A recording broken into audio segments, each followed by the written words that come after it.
Hello everyone, welcome back to another episode of r/slash Tales from Tech Support. In today's episode, Ticket, can you remove these ugly box things from under our desks? Objects in the rear view mirror. Dressing appropriately. Please stop asking me to do that. Before we get started, make sure to subscribe so you will never miss a video. So let's get started. Ticket, can you remove these ugly box things from under our desks? I received a ticket from a company we provide IT infrastructure and support to. The company is a marketing company with specific requirements and budget, so there was no going away from tower PCs. One day I received a ticket from their department manager asking me to remove the ugly boxes as they don't need them. I decided to call and explain about the boxes. Me, DM, department manager, DM's boss. Me, on the phone, hello IT support, me speaking. DM, oh good, you're calling to arrange collection. I would like the boxes collected in precisely 1 hour as we are going to a conference later. We were talking about disconnecting about 40 PCs. Me, no, I'm not calling to schedule a meeting, but to explain that if we remove these boxes you won't be able to use the computers. DM, do you think I'm stupid? Me, no, I'm just explaining that you won't be able to use your computer without the computer being connected to the screen. DM, what are you talking about? I don't look under my table to use the computer. Look, you obviously don't know what you're talking about. I want to talk to someone who knows about IT. Oh, I also want your first name and surname so that I can make a complaint. Me, my name is me. I'm not giving you my surname for data protection, and I do know what I'm talking about. Trust me, if you remove the actual computer, the box you are referring to, you won't be able to use the computer. DM, watch the space. Slams the phone down. I closed the job documenting everything. A week's gone by and we get an emergency call out, stating that none of their computers are working. We arrive to find all the computer towers have been cut free from their cages and removed. Me, what happened to all the towers? DM, I told you to watch the space. I got a professional team to remove the boxes. See, it is possible. Me, no, I don't see. Now you can't use the computers. DM, what a lot of nonsense. Just get the internet working so that we can use the computers again. Me, no, what happened to the computers? DM, are you stupid or something? They're here. Referring to the monitors. Me, okay, what happened to the boxes? DM, they took them to the skip. Me, right, you are telling me that you threw away leased computers which are worth £1,300 each. I want to speak to your boss now. DM, he's in a meeting. Me, get him now. This is very serious. DM, okay. DM's boss, first you refused to do your job and now you pull me out of a meeting? Where are all the computers, by the way? Me, DM threw them away, and we need to get them back now, as they had sensitive data on them. DM's boss, where are the computers?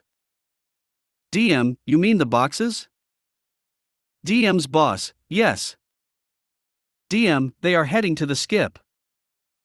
We drove to the skip, but there was no record of these computers being brought in. 2 weeks later the company suffered data breach, which along with the damage bill caused the company to go into administration. Objects in the rear view mirror. The past is never history. It will haunt you till your dying breath and follow you like an annoying fan. Now that you are all suitably depressed, let's get on with how the past followed me to my new job. I was working for a web hosting company as phone support and was doing quite well. The start of a weekend shift had come, which begins on a Friday and ends on a Monday. These shifts are great as we normally don't take many calls, so get time to study/read/watch and catch up on things. Then something completely unexpected happens in the call center. The phone rings. I pick up and do my spiel mentioning the web hosting company I work for and asking how I can help. Caller, yeah, I would like to take you up on your wine offer. A lot of perplexed blinking ensured. Me, I'm sorry. Caller, the one in your latest issue. It sounds like a good deal. Can you tell me anything about the wines included? My brain has reached a terminal fault. Where am I? What year is it? What is going on? Caller, this is Dollar Wine Company, isn't it? Did he just mention the name of the company I used to work for? At this point, my brain is trying to flip its script from the new job record over to the past job record, and it is scratching like a DJ during the Eurovision Song Contest. Me, no. This is Dollar Web Hosting Company. I think you got the wrong number. At this point, I notice ringing in the background. A lot more than normal.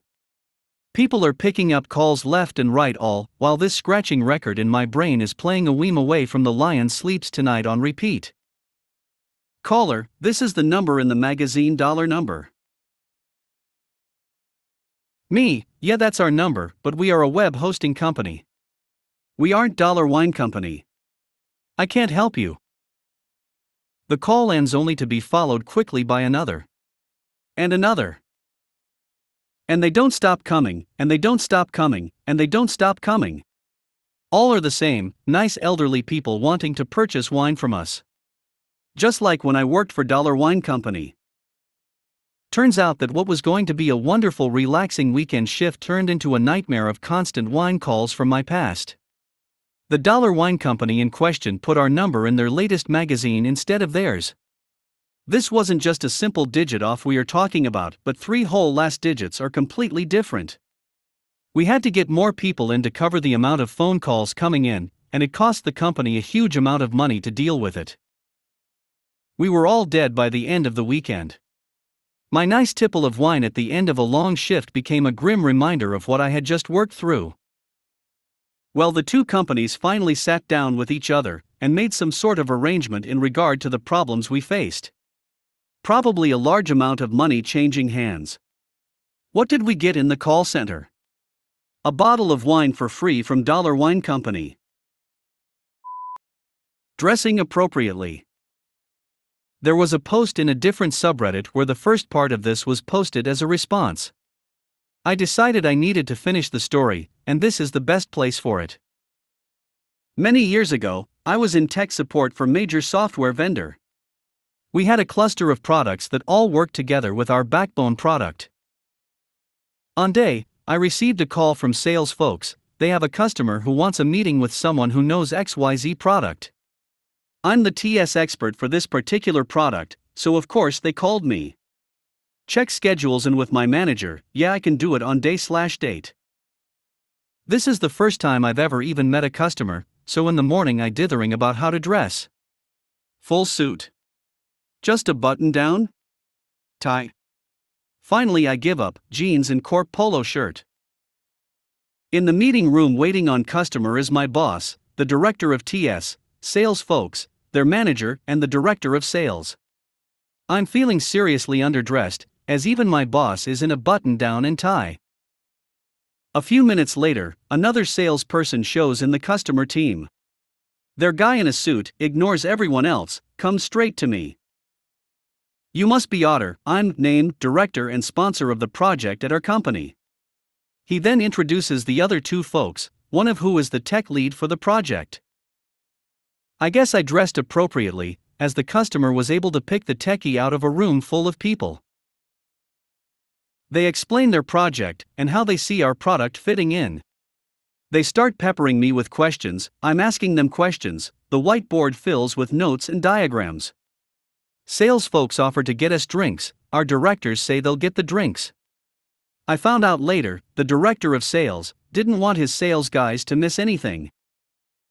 After 30 minutes, the sales folks' eyes have glazed over. Tech lead and I are way deep in how the product works. I asked my boss and director, is it okay to go this deep? Yes. We were completely redesigning the project. We paused, tech lead looked at his director. Are you okay with what we're doing? He nods. So we keep going. Another hour later, their project is now centered around our product, not just using it, and the design hooks are there to use other products from us. A few weeks later, I received a $1,000 bonus from the sale team. 6 months later, I was promoted, with this meeting cited as one of the reasons for the promotion. I ended doing many technical meetings like this with customers, and even ended up on the trade show circuit. Please stop asking me to do that. I have a person in my organization who just refuses to use the support ticket system. She either calls or directly emails a person in the department. I have instructed every person to continue to help her, but in the response say, "You can continue to email me directly for help, but please also CC our ticket system with this email." The email automatically opens a ticket. She still doesn't do it. Recently, I started only attaching the documentation, or solution, or fix to the tickets that we've opened for her, and she has complained multiple times to everyone that we aren't helping her. Today she complained that every time we respond to her emails we say please also CC the ticket system. She wants us to stop saying that in every email response to her. Then start doing it. I wish I could just get the support from my boss to just not help her until she does. But he just wants us all to get along.